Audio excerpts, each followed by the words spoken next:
తోటకూర పప్పుని ఎలా తయారు చేయాలో చూసేద్దాం. Welcome back to Tiragamatalu. నేను ఇక్కడ తోటకూర పప్పుని చేయడానికి 1 కప్పు కందిపప్పుని తీసుకుంటున్నా. అలాగే శుభ్రం చేసుకున్న తోటకూరను కూడా తీసుకుంటున్నా. తోటకూర కాడలు పొడవుగా ఉంటే కట్ చేసి పెట్టుకోవాలి.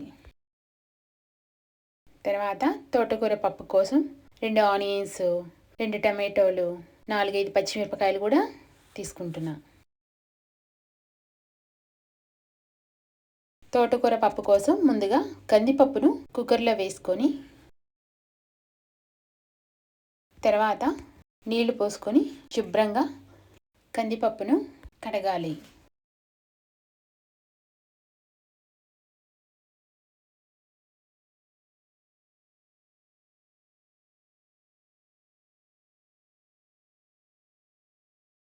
తర్వాత నీళ్లు వంచేసుకొని మళ్ళీ ఇంకొకసారి శుభ్రంగా కడిగి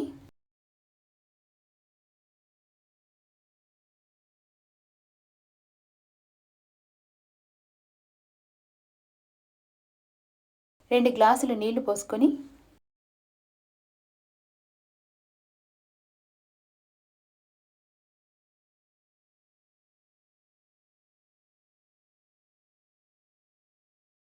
తర్వాత కట్ చేసి పెట్టుకున్న ఆనియన్, టమాటో, పచ్చిమిర్చిని కూడా అన్నీ వేసుకోవాలి.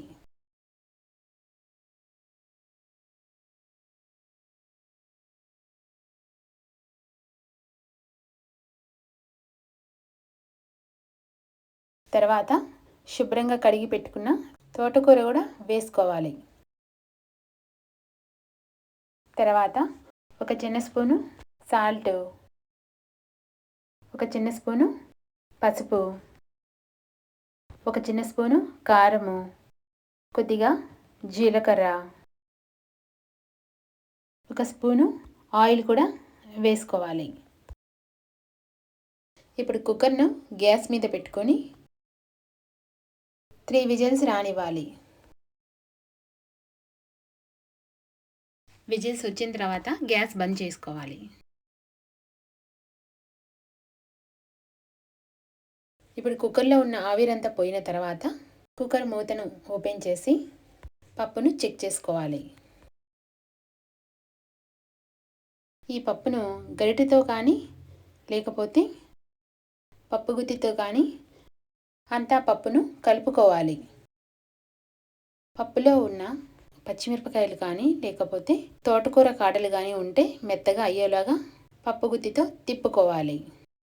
ఇప్పుడు పప్పుకు తిరగమాత పెట్టుకోవాలి. తిరగమాత కోసం కొద్దిగా ఆయిల్ వేడైన తర్వాత కొన్ని ఆవాలు, కొన్ని జీలకర్ర, అలాగే కట్ చేసి పెట్టుకున్న వెల్లిపాయ ముక్కలు, కొంచెం కరివేపాకు, 2-3 ఎండుమిరపకాయలు కూడా వేసుకొని అంతా తాలింపును బాగా వేయించుకోవాలి.